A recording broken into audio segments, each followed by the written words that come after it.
Hey Truth Seekers, it's Nathaniel and Carolyn to do another video on our Animo RPG.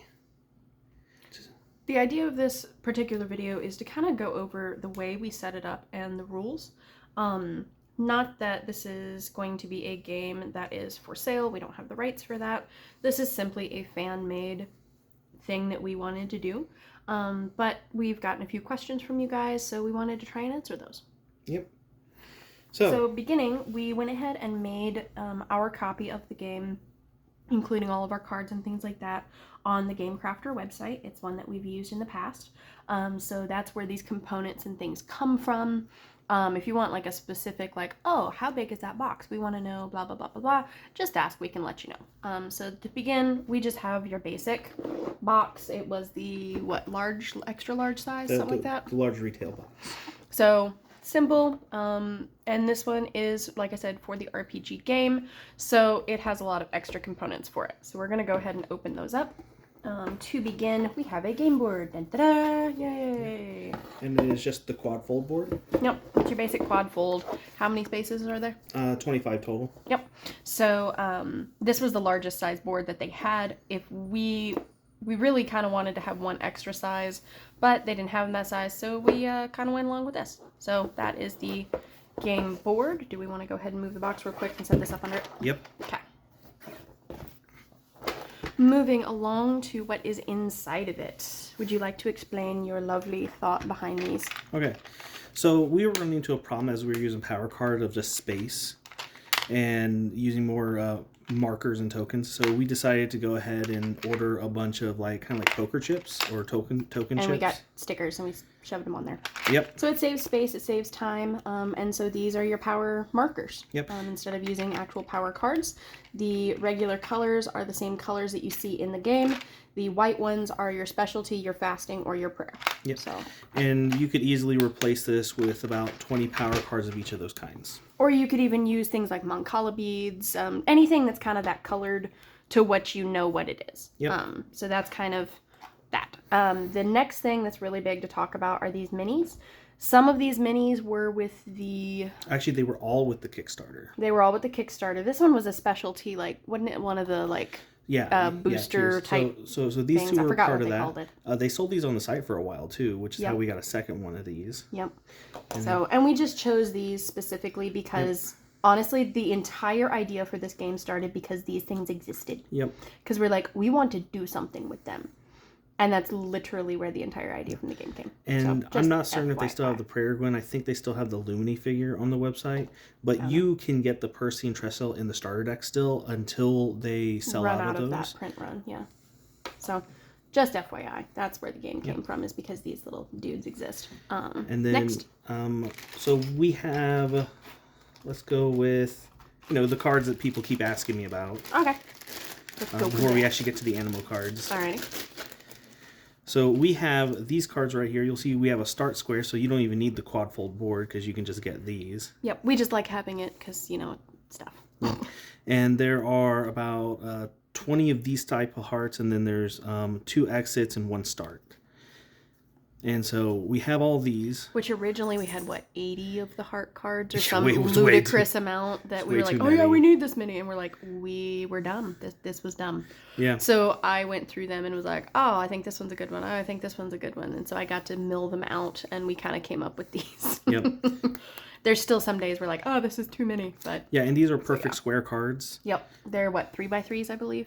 Something like that. Yeah, something like that. Or 3.5 by 3.5. But yeah, they're just your basic square cards, and then we just put a thick border around them. We kind of played with the borders and like how that was going to work and like what the actual hearts looked like, if there was going to be actions or abilities. Excuse me, I have hiccups.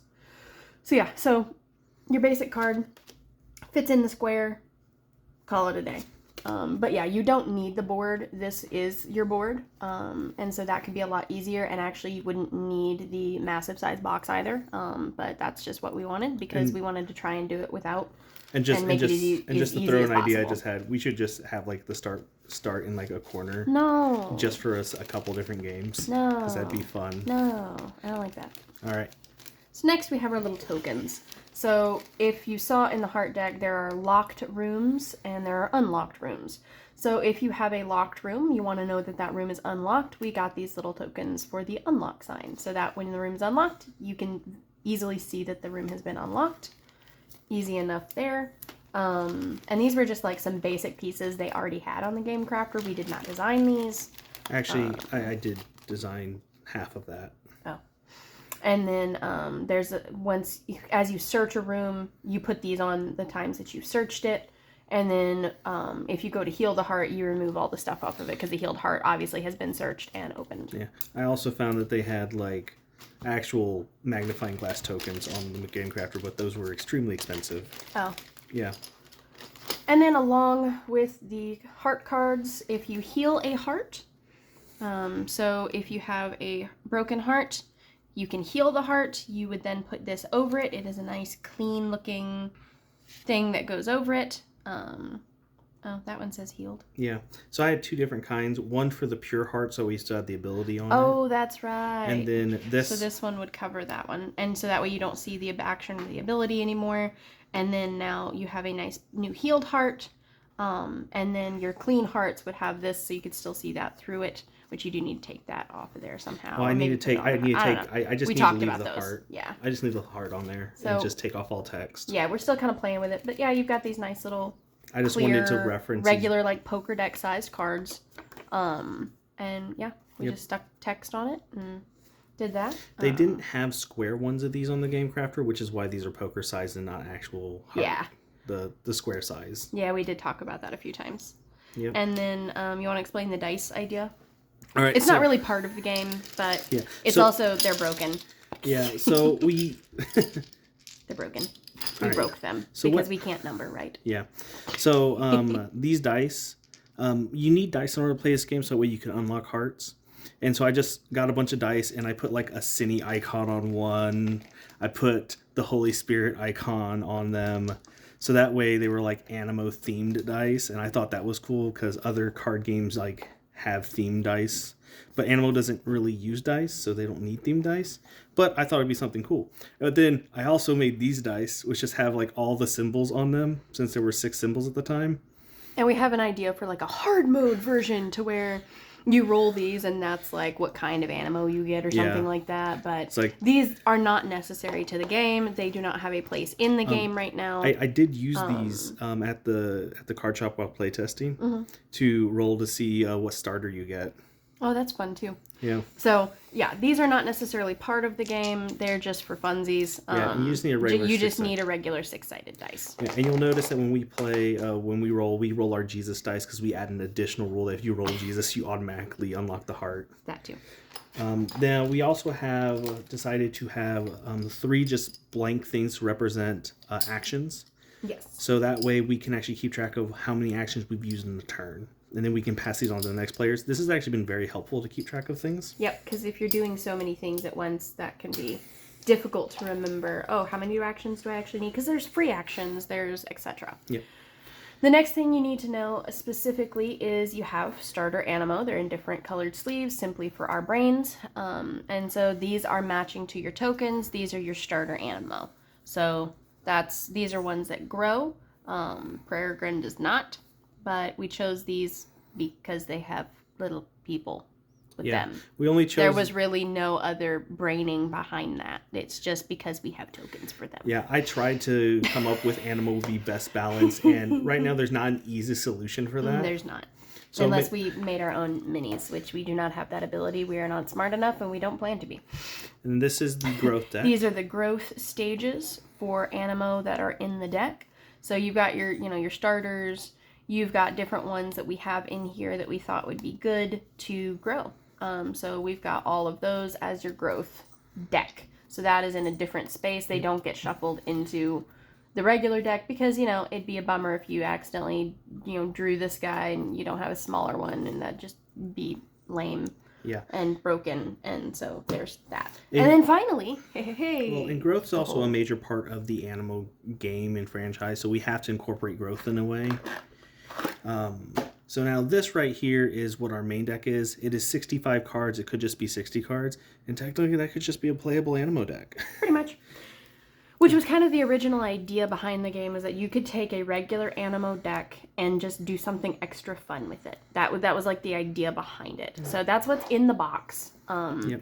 We've got our Animo cards. Obviously, those don't come in the box. Yep. You know, you have to have Animo. And We just have a good selection of the different kinds and colors, different things. Level 1s, obviously. We don't have growths in this particular one because they're over here, and not everything grows. Yeah. And so we've got some with fellowship bonuses, we've got some with actions and abilities, and the basic idea behind the actions and abilities is as long as they would be beneficial to the game and not be a hindrance to you in any way, and if they don't make sense for the game, then we just ignore that action or ability. Yep.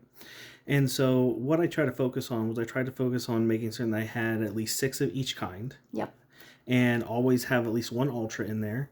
Had a couple that don't grow, have some that do grow, and make certain I have at least 1 matching fellowship bonus. So the Armorino grows in the Armory level 3 who has a Holy Spirit fellowship bonus. So that way I can play out the fellowship bonus. All these Animo, you also notice, they may or may not have a function as a weakness to a Cine. Right. That's another thing I did. And then we have plenty of Cinis in the deck because you want to unlock those things in a heart, because you may find them as you're searching through. So we have a bunch of different megas. We've got equipment because some of those equipments do make sense for this version. And then we've got our special power cards, which then if you drew this, you would exchange it for its token. You would set this aside that way, because again, this just takes up more room in a player's space. That's the only reason those are there. And then these are optional things that we have potentially added. We're not really sure about them yet, but potentially as you're searching out your heart, you may find friends. And so these would stay with you. They would add extra things that you can do during your turn. You are a truth seeker, exploring the area of the heart, exploring the realm of the heart, and you may find other people and you may need other people to help you do that. And so that was kind of the idea behind the encounter cards. So ignore those for now. They don't technically exist yet, but they do, but they don't. So. And then just so you guys can, if you guys want to build your own RPG deck, it's just 6 of each of the kinds. And then you can put in whatever you want. This way it balances out.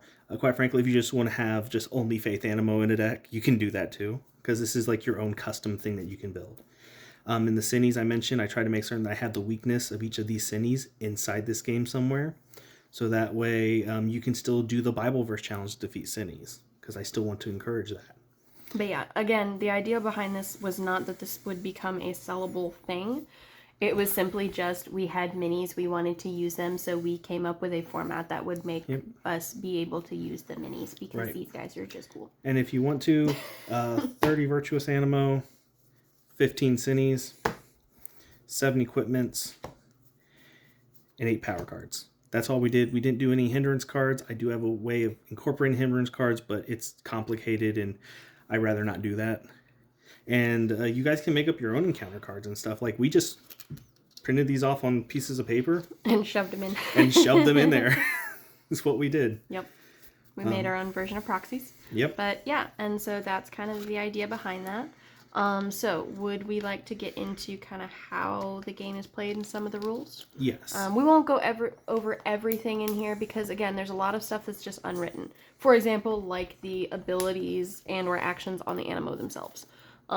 Like we said, if it doesn't make sense for the games, if for this gameplay or game style, then we just don't use it.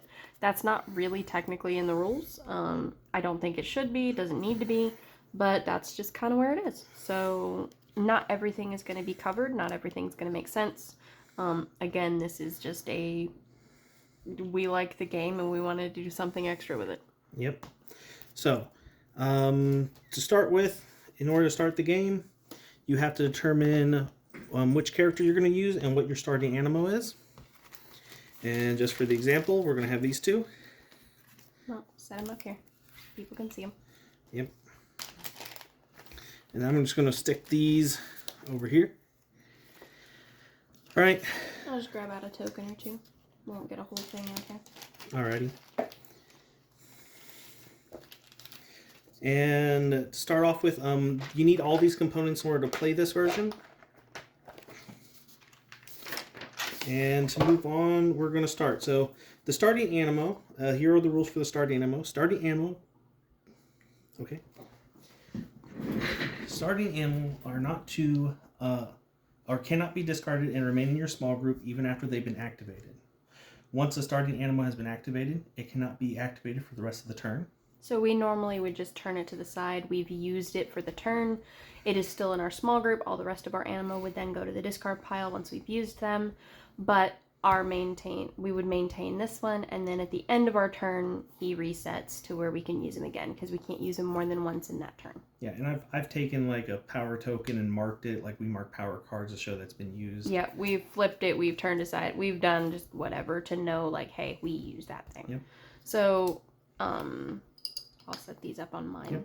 Yep. At the beginning of your turn, once this at the beginning of your turn, your starting Animo refresh and may not be activated again. You may use a marker on your activated Animo to indicate that it's been activated, or remove the marker to show that your starting Animo has been refreshed. Characters. So your characters, all right, they start in the start area in the center board. This area is called the start area, and this is not a heart area, so you can't search it, you can't score in it, you can't heal, rotate, or rotate the heart area. The start area cannot become locked, so you cannot unlock the start area in Cities. And you can't teleport to it. You can't teleport to it. Thank you. I did not actually put that there. Good point. This is just a free space that, boom, it does cost, like if you're over here, you need to go over here, it is one action, but it is just kind of a free space. You're not going to find Cinnies there, anything like that. Yeah, that is just a space where you can just stay and rest. Oh, and there are some effects in the game that says you can move a Cinny from this heart to an adjacent heart. You cannot move Cinnies into the start area. Because again, it's not a heart area. Yep. And then now you just determine which player goes first by rolling like a 6-sided die, and whoever rolls higher wins and goes first. Not that dice. I rolled love. Can I go first? Sure. Okay, thanks. All right, so the phases of the turn, all right? You have the power phase where you get a power token or a power Actually card. Get a power token. Yay. You can get up to 8 of these. If you have 8 and you decide, hey, I need something different, I'm going to exchange one of them. You can do that. Or if, let's say I have 8 of them and I draw one of these guys in, a room somewhere, I can exchange it out. So, but you can have 8 because that number just kind of made sense during playtesting. Right, and if you have 8 and you go to add a power token, you can go ahead and just discard one of your current power tokens to get a different one. Correct. Then you move on to your action phase. Player may use 3 action tokens to take actions during their turn. And then there's the end phase, which says which starts off with you discard Animo from your small group till you have 4 left, so that way you can only have... Well, let's not move to the end phase yet. Let's talk through what you can do as actions. Okay. Well, I just have the phases there, so... yeah, you're right. Actions. During the action phase, you can take up to the 3 following actions. Number 1, you can move your character. 1 action. Boom, all right. Done. When you move... When you move, you reveal a heart area.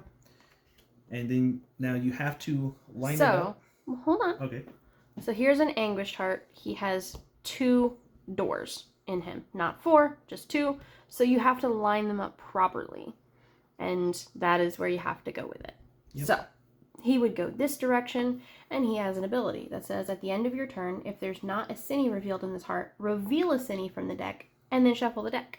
So this one, you're always going to face a Cinny. Bad place to be. So I would have him. He now has 3 cards underneath him. So the way that we do that is we don't have anything specifically on him, but that was my first action. So I moved into a new heart. Continue. Okay. Next action is that you can search the heart your character is currently in. So I would put a search token on here because I'm now searching it once. We would take the deck. I would then just pull the top one off of it. That's not a good way to do that. You just take a couple and just hand me. The ones you want are down there. Okay. So I would just take one, pull it out, and here is an Animo. He's now going to join my small group. How many can be in the small group? 4 plus your regular? Yep. Okay. So you can have 4 plus your consistent Animo that you have. So he would just go somewhere in my area. I'm going to tuck him under the edge of the board, which you can kind of see. That's kind of just where I put mine. I tuck him under here. I can now use him at any time, and then I haven't used him yet. Once I have the power to do so, if I wanted to. So that's the way I would do that. And so that would be my second action. I have one more action I could take this turn. Yep. But what are other actions I could take? Also with searching, you can only search the heart up to 3 times while you're in it. Correct. Next is you can attempt to unlock a heart. So let's go find a locked heart for me to move into. Aha, there's a locked heart. Okay. And the way we would do that is, again, we would roll a double-sided. It's 2 6-sided dice. If we got an even number, we would then be able to unlock it. If we got an odd, we failed to unlock it, but it still costs us a turn. So you would want to do it again. You got 6, you would be able to unlock it. We put this little unlock token on here. That way we know we don't have to work on doing that. Now there's like some of them that they'll kick you out of the room. And or, you know, different things. This one says, while battling a cine, all of your virtuous gain +4 virtue points. There's one card in the deck that's like, oh, when you're in this, when you reveal this heart, you get kicked out of it, you know, or whatever. Yeah. So you're like, well, can't move into that one. And then you'd have to unlock it before you can go into it because, you know, it's a door. And so stuff like that can happen. But anyway, so that is another action you can take is to try and unlock a room. So for like example, on my turn, I start making a power card and then I'd move into this heart. And so that's one action token. I try to unlock the heart. We'll say I succeed. And then the next action we can take is scoring. Correct. So the way that we would score is I'd pay an action. I'd flip over my power card since it cost 1. And I would go ahead and activate this animal and score my 2 points. Yep. And so he would then activate it, flip it over. And then that would be the end of his turn because he's used his 3 tokens. The next thing that we can do is we need to find a big bad. Here's a big bad. Look, I have a selfish in here. Oh yeah, it was the end of, I should have done that anyway, but that's okay. Yep. So there is now a cine in this heart. The cine says as long as the cine is active, the fellowship bonuses of your opponent's animo may not be enabled. So that is something that can work in this realm. And so this fellowship bonus down here on the bottom of Fairly would not be able to be activated until I can overcome this. Now, when you reveal a cine, you can choose to fight it as a free action. You don't have to pay anything to try and fight it. I don't have the power to fight it. So obviously that free action is not going to be any good for me. But it is a free action that you can take that does not count towards your 3 for your turn. Yep. So now go ahead and we'll just say accelerate a few turns, get yourself your power, so that way you'll need a total of 4 for this example. Okay. Yep. Yay. And now the way that we battle a cine is 2 different, the same way that we battle it in the card game. Yep. And so you would have your power tokens and your power tokens. I wouldn't be able to use his fellowship bonus, so he would just be a 4 and a 6. That is 10. I would put these, and I would have to put this one back because he shuffles back. He would then be used, and this one would then go to the discard. And then I would take this as my trophy because this counts as points at the end of the turn. So let's say I searched for him. Now it is a fully searched heart. And that brings us to the next action we can take, which is help heal the heart. So, the way you heal a heart is once you have fully searched the room, unlocked it if necessary, it has been fully emptied out of all icky, gross, whatever. There's no cines in there. It's not locked. You're good to go because it's fully searched. So, the next thing you would need to do is score in that heart. So, I've already used him for this turn, meaning I wouldn't be able to do that this turn. And so, if I were in a next turn, and this guy has not been used yet, or if I have an animo that I can use, I would pay for him. I would score 6 points in this heart, and then I would then get this guy. Yep. Or this guy, actually. No, it'd be the other one. I was right. Sorry. So you'd remove your search tokens because it's fully searched. We know that. I am now going to heal the heart. If I can pick it up. The healed heart then goes over the other one, and now I am in a healed heart. I get points for healing a heart, but that cost me 2 actions to do that. So I, 1, for scoring in it and 1 for actually healing it. So it does take 2 actions, and they have to be done in the same turn. Now, what? Just FYI. And when you heal a heart, you gain 10 points. Correct. So healing hearts is really beneficial. You can also then teleport to healed hearts with an action. Yep, and that's when you have enough stuff in there. So if I was over here and I wanted to be over here, I could say I'm going to use an action. I'm going to teleport to that guy because he's now healed. Yep. And we did change. We can freely move through healed hearts. Yes. Now we did change it so that way you can only teleport from healed heart to healed heart. Okay. We had an exploit, so we were trying to like not manipulate that. Okay. Now the other thing that we can do is we will need one more heart to show this example. That's a terrible heart to show this example with. This is a better heart. All right. So let's say you are in this heart and there's this heart right here. Okay. We'll say that someone else had built a bridge and now you're blocked off here. So you have a door here, but there's a wall here. You can only travel from door to door. So it has Correct. to be connected. So I could spend 1 action and I can turn it.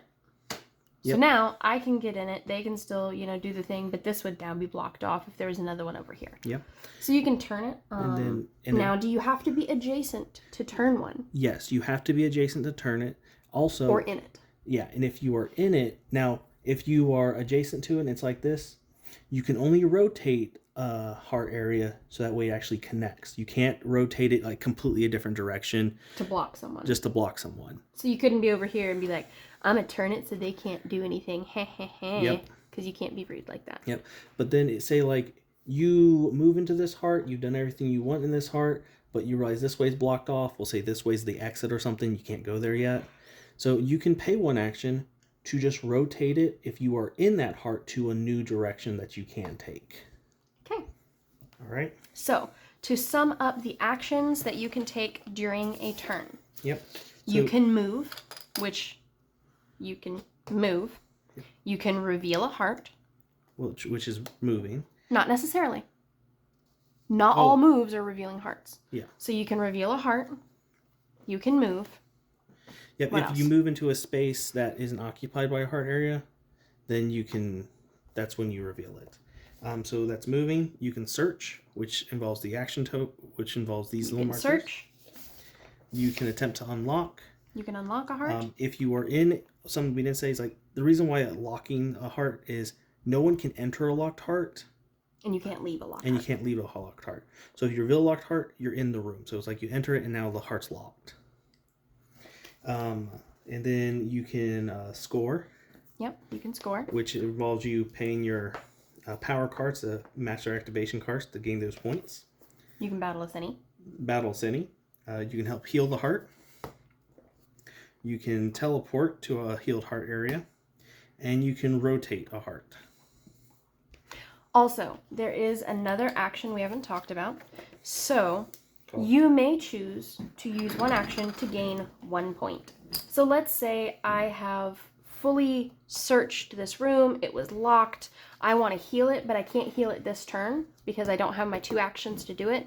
But I want to stay here. Like, I don't want to move because I want to heal this heart my next turn.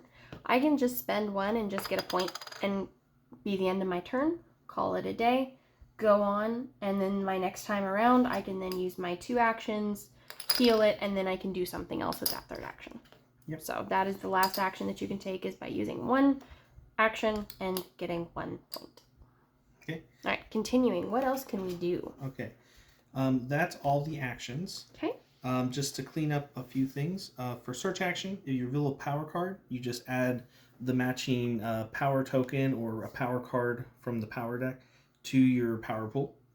Virtuous Animo, you add to your small group. You can only have up to 4 into your small group. Okay. If you have if you find a bunch of Animo in your small, and you find them in your small group, you don't discard them until the end of your turn.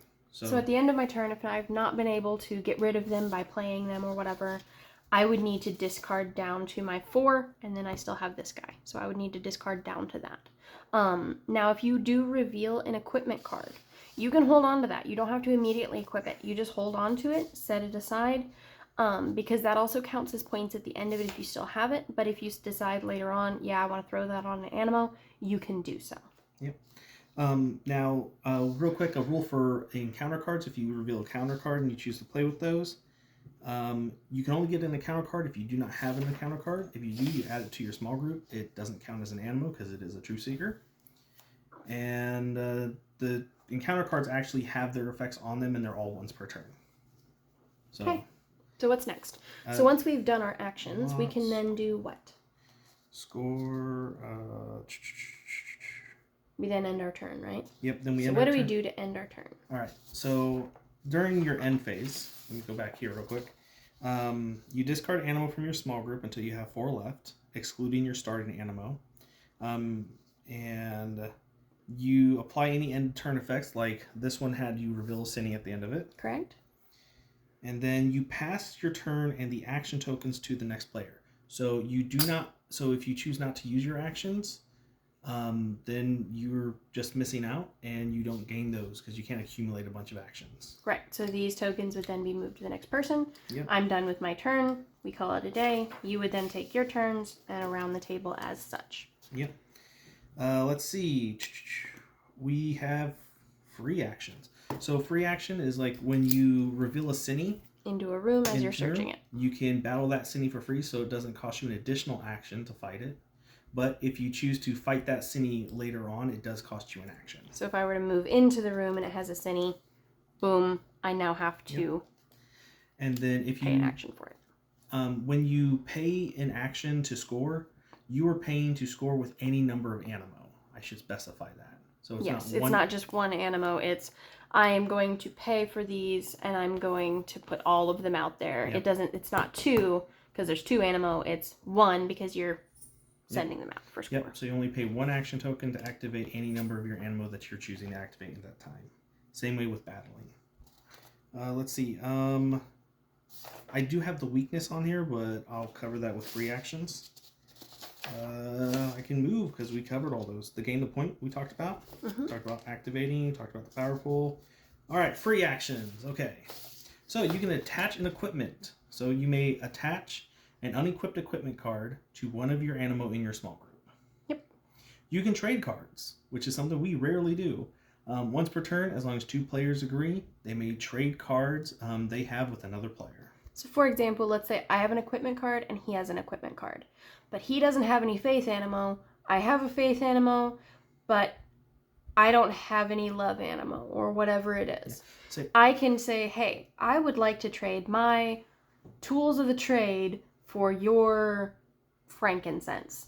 And he goes, yeah, you know what? I like that idea. So we trade. That can be a free action. I could then equip it as a free action, as could he. I have return an Animo on here, which is something we've never done, which is if a player desires to no longer have a certain Animo in their small group, they may place it in the discard pile and all cards attached to it. Okay. Use the Cine's weakness. If you have an Animo in your small group that matches the weakness of a Cine in the heart that you are currently in, you may attempt to use that weakness to defeat the Cine. And basically you just do the Bibleverse challenge on it. You hand that Animo from your small group to another player. You quote the Bible verse on it. The player agrees that you got that. You recited it correctly. Then they hand that Animo back to you, and you defeated that Cine without investing any points or action tokens into it. Yep, and then you would just gain it to your sideboard of where you keep your dead Cines. Yep. And then you can use the effect of an encounter card, which is just a once per turn effect. Now, the other thing that's what we've been looking for is how to grow an Animo. Okay, so that is the end of the free actions and such, correct? Growing an Animo is the last free action. Okay. So, as a free action, if you meet one of the growth requirements, you may grow up to 1 Animo in your small group from an Animo in your growth deck. So, the way that we do that. So let's say my starter is Lumini. Now, what are the ways I can meet the requirements to grow one? Okay. What are the requirements? When you score VP in a heart with an Animo. So if there's an Animo. So if I go to score in here, I have scored with Lumini. He's now done the thing. I can now grow him? Yep, just for free. All right, so boom, I go find his growth stage. Bam, he is now level 2. Yep. All right, what else can I do to grow an Animo? If you defeat a Cine. Ooh, I defeated this guy on my next turn. I can grow him again, right? Yep. Wow, I now have a level 3 Lumini. What else can I do? When you help heal a heart area. Oh, I healed a heart. I have a growth. Yep. Now, the nice thing is if since you have to score in a heart in order to heal it, meaning that you can score and grow, and then when you heal the heart, you can grow again. Very nice. Yep. So that's all the requirements for growing Animo. So, to sum up, what are the free actions? The free actions are attach an equipment card, trade cards, return an Animo, use a Cine's weakness, use the effect of an encounter card, or grow an Animo. Okay. So, what else do we need to cover? The win condition. Ooh. Oh, there is one little tidbit I do want to specify. Okay. You do not heal hearts. Jesus Christ heals hearts. You are helping Jesus Christ heal hearts the same way as I would talk to another truth seeker and let Jesus Christ use me to talk to that person and encourage them and bless them and help them. I just want to specify that because that's something the creators asked me to specify, is that it's Jesus Christ who actually is the one who's defeating the sin. Jesus is doing the work. Exactly. Got it. All right, so for our win condition, in order to win the game, you must have the most points at the end of the game. The game ends one round after the first player enters the exit area. So now we need to go get the exit. Let me find the exit. It should be right there. All right. I'm going to put it over here because I'm the one doing it. Yep. So, I am now here. I have revealed the exit. Yep. You're not in the exit if you reveal it, by the way. Yep. You are stuck outside of it. So, how do I open the exit? Okay. The exit appears with 3 locks on it and must be successfully unlocked 3 times before a player may enter it. Okay, so let's say I've unlocked it 3 times. All right. Okay. I now have to spend an action to move into that room because I'm not currently in it. Yep. Okay. Now, let's see. All right. As an additional requirement to enter the exit area, the player who enters the exit area must at least scored 60 VP, or has defeated 6 Cines. Okay. So let's say I defeated 6 Cines, but I have 50 points. I can still enter it, right? Because I met one of the conditions. Yes. Okay. Or if I have 61 points, but I've only defeated 2 Cines, I can still enter it. Yep. Because I've met one of the requirements. Okay. Are those the only 2 requirements? To enter the exit, that is correct. Okay. So let's say I enter the exit. I have 60 points and 1 Cine. Yep. So. And this guy is in my small group. Let's say this is how I've got my setup. Okay. So how do I count up points? Real quick, once you've entered the exit area, players cannot take any more action, or that player cannot take any more action. The first player who enters the exit gets 30 VP. Very nice. So now I have 90 points. Yep. Already. The second player to exit the exit gains. So if 20. you're over here. Yep. So we have one round around Yep. the table for you to get here. 1, 2, 3. I lose. Aww. I don't get to the exit. Sorry. Yep. That stinks. I should have been healing this heart. Yep. So You that should way, have. because that would have been 1 action, 2 actions, 3 actions. Yep. So that's. So healing hearts is important. Yep. Because it creates teleport points. Mm-hmm. And you have to be. So anyway, so let's say you do get to make it into the exit. So the second player who enters gains 20 points. Cool. The third player gains 10, while the fourth player or last player gains only 5. Once the round gets back to the player who enters the exit area first, the game is over. And a player that did not make it to the exit area does not gain any additional VP to make it to the exit. And the player who made it to the exit area receives additional bonus points for the cards they have that they finished the game with. So for example, let's say you don't make it to the exit. Yep. But you have way more points than I do. Do you Yeah. still win? Or do you have to be in the exit to win? So, because I specified in order to win the game, you must have the most points at the end of the game. I would say that I would still win in that case. However, it is very difficult to win because I'm about to go through the list of bonus points you get. Okay. So, first off, you get a, for each level 1 Animo you have, you gain 5 virtue points. Woohoo, I get 5 points for this guy. Yep. For every level 2 Animo you have, you gain 3 virtue points. For each level 3 Animo, or sorry, I said it's 10 virtue 10. points. Sorry. For each level 3 Animo, you gain 15 virtue points. And for each equipment card, you gain 5 virtue points. And those, so like for example, this, if I had, this 15 here, I'm not getting 5, 10, and 15. It's you just get the 15. Yep. If I have an equipment card, it does not have to be attached to count as your points at the end of the turn or at the end of the game. Just FYI. Yep. So, and what then, else do I get points for? Each non-Mega Cine you've defeated is worth 10 points. So this guy would be worth 10 points for me because I defeated him. So not only did she invest 8 points into this guy, she got 2 extra points for defeating this guy. Woo! Yep. Okay. Each Mega Cine you defeated is worth 20 VP. Ooh, so defeating Cine is also very lucrative. Yep. And each Mega Plus Cine you defeated is worth 30 VP. Oh, yeah. All right. Now, the player with the most points at the end of the game wins. So in this case, she'd get 15 plus 10, so that's 20. 5. 5. 25. Okay. 30. 25, 30. 35. 35. And plus my 90 points, because I had 60 and then I had this. So 90 points plus my, what did we say, 35? Yeah. I'm not braining. 125? Sounds right. Yeah. So I'd have 125 points at the end of my game once I have done all the things. I'd have 125 points to win as winning the game. Yeah. So, and that's all it takes to actually win the game. We've gone over the components, we've gone over how to play, and we've gone over the win condition. Yep. I would say that the only thing that we have to cover is if you want to play this game. Okay, so if somebody else would like to play this game, how would we do that? You can contact us, and if you guys are close or you guys pay us a visit, we can play this game with you. Which would be great. We would love to meet up with any of you guys and play Animo, play this version, just sit around and talk and eat snacks or whatever. Yep. We'd also say that we'll try and message the creator and see within the next 2 weeks before our next RPG video comes out, what the creator say, what we are allowed to publish. And make available for people who want to have this at their own house. Okay. So, in the meantime, True Seekers, we're going to bring this video to a close. So, keep learning virtues and defeating cities.